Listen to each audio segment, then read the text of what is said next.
তোমাদের ষষ্ঠ শ্রেণী যে গণিত পরীক্ষাটি রয়েছে সেই গণিত পরীক্ষার খ বিভাগ প্রশ্নের আমরা ইও নাম্বার, ট নাম্বার, ঠ নাম্বার এবং ড নাম্বার এই চারটি প্রশ্নের সঠিক উত্তর করতে চলেছে। এছাড়াও তোমাদের যে বাকি প্রশ্নগুলো রয়েছে, সৃজনশীল প্রশ্ন, এক কথায় প্রশ্ন, সকল প্রশ্নের সঠিক উত্তর কিন্তু অলরেডি আমরা আমাদের এই চ্যানেলে আপলোড করে দিয়েছি। যারা সেই সকল প্রশ্নের উত্তরগুলো চাচ্ছ তারা চলে যাও এই ভিডিওর ডেসক্রিপশন লিঙ্কে, সেখানে গিয়ে দেখো একটি প্লেলিস্টের লিঙ্ক দেওয়া রয়েছে, তোমরা চাইলেই সেইখান থেকে তোমাদের প্রয়োজনীয় সকল প্রশ্নের সঠিক উত্তর দেখতে পারো। তো আজকের প্রশ্নটি আমরা যদি একটু খেয়াল করি, আমরা সর্বপ্রথম করব ইও নাম্বার প্রশ্ন, যেখানে বলা হয়েছে চিত্রে প্রদর্শিত আয়তাকৃতি বোর্ডটির পরিসীমা নির্ণয় করো। তোমরা এখানে দেখতে পাচ্ছ, হয়তোবা তোমাদের কাছে এটা দেখতে রঙিন মনে হচ্ছে, কিন্তু যখন এটাকে প্রিন্ট করবে তোমার স্যাররা তখন কিন্তু এটা সাদা কালো হবে, অর্থাৎ এই কালারটা কিন্তু তখন থাকবে না।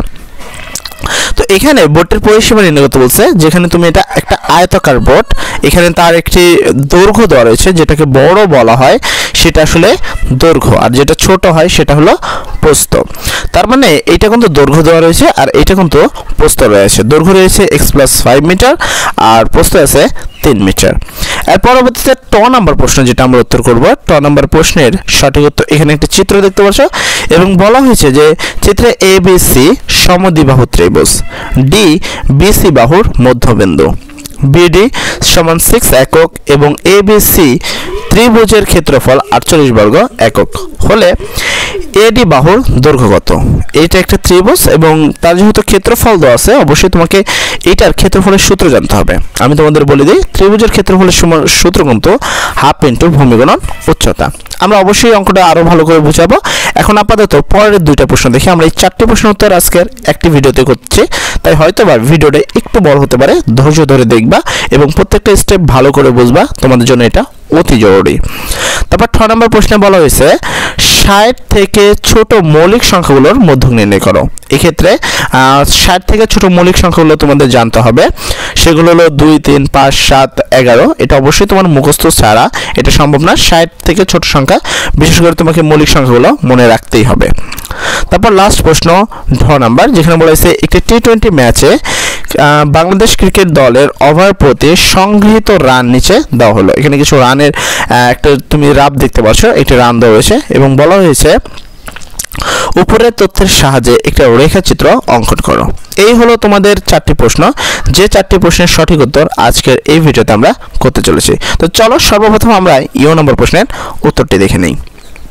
আয়তাকার বোর্ড দেওয়া রয়েছে, যার দৈর্ঘ্য এবং প্রস্থ দেওয়া রয়েছে এবং পরিসীমা নির্ণয় করতে হবে। সেক্ষেত্রে অবশ্যই তোমাকে পরিসীমার সূত্রটি জানতে হবে। তো আমরা প্রশ্নের উত্তরে যেভাবে লিখবো সেটা একটু যদি আমরা খেয়াল করি, প্রথমে আমরা লিখবো দেওয়া আছে আয়তাকার বোর্ডটির দৈর্ঘ্য দেওয়া ছিল নিচেরটা x+5, তাই এখানে x+5 মিটার লেখা হলো এবং আয়তাকারের প্রস্থ দেওয়া ছিল 3 মিটার, তাই লেখা হলো প্রস্থ 3 মিটার। আমরা জানি আয়তাকারের পরিসীমা সমান 2 ইন্টু দৈর্ঘ্য প্লাস প্রস্থ, অতএব আয়তাকার বোর্ডটির পরিসীমা এখানে 2 ছিল, তাই 2। দৈর্ঘ্য কিন্তু এখানে ছিল, দৈর্ঘ্য সমান ছিল x+5, তাই দৈর্ঘ্যের জায়গায় আমরা এখানে লিখছি x+5। দৈর্ঘ্যের পরে এখানে একটা প্লাস চিহ্ন ছিল, যেটা আমরা এইখানে লিখে দিয়েছি। তারপর হলো প্রস্থ। এবার প্রস্থ এখানে কত আছে দেখো, 3 মিটার, তাহলে প্রস্থটা আমরা এখান থেকে কত লিখবো, 3, তাই আমরা এখানে লিখে দিচ্ছি 3। এর পরবর্তীতে তুমি যদি একটু ভালো করে খেয়াল করো, তাহলে তোমাকে যেটা করতে হবে, এখানে 2 ছিল, এই 2টা আমরা এখানে বসিয়ে দিয়েছি। এখানে x টুনটা একটাই ছিল, আর কোনো জায়গায় x ছিল না, সেক্ষেত্রে এই xটা এখানেই লিখে দেব। এবার এখানে +5 রয়েছে, +8 রয়েছে, 3 রয়েছে, এখানে 5 আর 3 এর বিষয়টা আছে। আমি তোমাদের বলে দিতে চাই যে এইখানে দুইটা চিহ্ন কিন্তু একই রয়েছে, এটাও প্লাস চিহ্ন রয়েছে, এটাও প্লাস চিহ্ন রয়েছে, আর দুইটা চিহ্ন যদি একই হয় সেক্ষেত্রে সেই চিহ্নটা তোমাকে বসাতে হবে এবং সংখ্যা দুটোকে যোগ করতে হবে। তো এই দুইটা চিহ্নের মধ্যে প্লাস ছিল, তাই এখানে আমরা প্লাস বসিয়ে দিয়েছি এবং এই দুইটা সংখ্যাকে যোগ করে দিয়েছি, 5 + 3 = 8। অতএব সেক্ষেত্রে আমাদের উত্তর আসলো, অতএব নির্ণয় পরিসীমা 2 ইন্টু x+8 মিটার। এই হলো তোমাদের ইও নাম্বার প্রশ্নের সঠিক উত্তর। এরপর চলে যাব আমরা পরবর্তী ট নাম্বার প্রশ্নের সঠিক উত্তরে। নাম্বার প্রশ্নের শুরুতে আমরা লিখব, প্রশ্নটা কি ছিল সেটা যদি আমরা খেয়াল করি, একটা ত্রিভুজ দেওয়া ছিল এবং ত্রিভুজে বলা হয়েছিল যে এরকম একটা ত্রিভুজ, যেটা একটি সমদ্বিবাহু ত্রিভুজ, যার মধ্যমান রয়েছে বিডি। মধ্যমান বলতে আমি তোমাদের বোঝাতে চাই এটা যদি মধ্যবিন্দু হয় তার মানে এদিকে কিন্তু অর্ধেক রয়েছে আর এদিকে কিন্তু অর্ধেক রয়েছে। যেখানে বলেছে বি থেকে ডি এর মান হবে 6 একক, তাহলে বি থেকে ডি এই অংশটা যদি 6 হয়, আমি যেমনটা বললাম যে এটা হলো মধ্যবিন্দু। মধ্যবিন্দু হলো এদিকে যতটুকু রয়েছে ঠিক অপোজিট পাশেও কিন্তু এদিকে যতটুকু থাকবে এ পাশে কিন্তু ঠিক ততটুকুই থাকবে, কারণ না এই ও কিন্তু মধ্যবিন্দু। ঠিক আছে, তো যেহেতু এটা মধ্যবিন্দু তাই এদিকেও সমান এদিকেও সমানই থাকার কথা। তো সেই অনুসারে আমরা প্রথমে লিখব দেওয়া আছে। তো চলো আমরা প্রশ্নের উত্তরটি দেখে প্রথমে আমরা লিখব দেওয়া আছে এবিসি ত্রিভুজের বাহুর ক্ষেত্রফল 48 বর্গ একক। বিসি বাহুর মধ্যবিন্দু ডি এবং বিডি সমান 6 একক, এটা প্রশ্নে দেওয়া ছিল। এবার বি থেকে সি তুমি যেমনটা খেয়াল করলা এখানে এটা 6 একক দিয়েছে তাই এখানে 6, অবশ্যই বাংলা আর ইংলিশকে এক করবা না, এখানে 6 আছে তাহলে এটা 6 লিখে দিবা। তাহলে এখানে 6 গুণন 2 সমান সমান 12 একক, তাহলে বি থেকে সি এর মান হবে 12। এটা নর্মালভাবে তোমরা এমনি বুঝতে পারবে চিত্রটা খেয়াল করলে। এরা বলা হয়েছিল যে এই অংশটা 6 হবে। এবার খেয়াল করো এটা যেহেতু মধ্যবিন্দু তাহলে এই অংশটা যদি 6 হয় তাহলে এই অংশটা তো 6ই হবে, তাই না? তাহলে এখানকার 6 প্লাস এখানকার 6 সমান 12, যেটা এরা যোগ না দেখে এখানে গুণ আকারে দেখানো হয়েছে। তাই বিসি সমান 2 × 6 লেখা আছে সমান সমান 12 একক। যেহেতু এডি আর লম্ব বিসি এই জিনিসটা তুমি স্কিপ করতে পারো, এই লাইনটা না লিখলেও চলবে। এখানে বলা হয়েছে যে বিসি বাহুর উপর এডি হলো লম্ব, এটা প্রশ্ন বলা হয়েছিল, এখানে দেখিয়েও দেওয়া হয়েছিল। এটা আমরা এমনি দেখতে পাচ্ছি যে এইটা একটা বাহু যার উপরে এটা একটা খাড়ার দাগ, আর খাড়া মানে হলো লম্ব, এটাই এখানে বলা হয়েছে। তার পরবর্তীতে তুমি যদি খেয়াল করো লিখতে হবে এটা মুখস্থ সূত্র, যেটা আমি প্রথমে বলে নিয়েছিলাম যে আমরা জানি যে এবিসি ত্রিভুজের ক্ষেত্রফল সমান হাফ ইন্টু ভূমি গুণন লম্ব। প্রশ্নমতে কে দেখো, প্রশ্নমতে ত্রিভুজের ক্ষেত্রফল ছিল 48, সেক্ষেত্রে আমরা প্রশ্নমতে লিখতেই পারি হাফ ইন্টু ভূমি। ভূমি বলতে নিচ বরাবর যেটা থাকে, দেখো তোমার ত্রিভুজটা ছিল এই রকম অনেকটা, উপরে ছিল এ, নিচে ছিল বি, আর এখানে ছিল সি। তুমি যদি খেয়াল করো এই নিচ বরাবর যেটা রয়েছে তাকে বলা হয় ভূমি, তাই বি থেকে সি হলো ভূমি। আর উচ্চতা হলো খারাপভাবে যেটাকে থাকে সেটাকে বলা হয় উচ্চতা, যেটা ছিল এ আর এখানে ছিল ডি, তাই উচ্চতা এখানে এডি লেখা হয়েছে। আশা করি তোমরা বুঝতে পারছো যে কেন এখানে বিসি এবং এডি লেখা হয়েছে। সমান সমান এখানে 48, হাফ ছিল হাফ, বি থেকে সি এর মান তুমি পেয়েছো 12, এ থেকে ডি এর মান নাই, যেটা বার করতে হবে, তাই এডি সমান সমান 48 ছিল 48। এখানে এই 2 দ্বারা যদি 12 কাটো তাহলে হয় 6, এখানে বাংলাতে 6 লিখবা সমান সমান এডি তোমার সমান 48। এবার এই যে 6টা রয়েছে এটা এডির সাথে কিন্তু কোনো চিহ্ন নেই, কোনো চিহ্ন নেই মানে কিন্তু এখানে গুণ রয়েছে, তো এই 6 যদি এখানে গুণ থাকে নর্মালভাবে এখানে ভাগ হবে, তাই এখানে 48কে 6 দ্বারা ভাগ করা হবে, তাই এডি সমান 48/6 লেখা হয়েছে এবং 48কে 6 দ্বারা ভাগ করলে উত্তর আসে 8, অতএব এডি সমান 8। সেক্ষেত্রে আমরা লিখতে পারি অতএব এডি লম্বের দৈর্ঘ্য 8 একক। এই হলো তোমাদের পরবর্তী প্রশ্নের সঠিক উত্তর। আশা করি তোমরা প্রশ্নটি বুঝতে পেরেছো। এর পরবর্তীতে আমরা চলে যাব ঠ নাম্বার প্রশ্নের উত্তর। তো চলো ওই প্রশ্ন উত্তরটিও দেখে নিই। তবে যাদের এখন পর্যন্ত আমাদের এই ভিডিওতে বহাল রয়েছে এবং প্রশ্নগুলো বুঝতে পারছো তারা এই ভিডিওটি তাড়াতাড়ি একটি করে লাইক করে ফেলো এবং একটি কমেন্ট করে ফেলবা। কষ্ট করে এতটুকু করলে আমরা উৎসাহিত হই যেন তোমাদেরকে আরও বেশি বেশি ফ্রিতে সকল সমাধান দেওয়া যায়। তো চলো আমরা পরবর্তী প্রশ্নের সঠিক উত্তরটি দেখে নিই।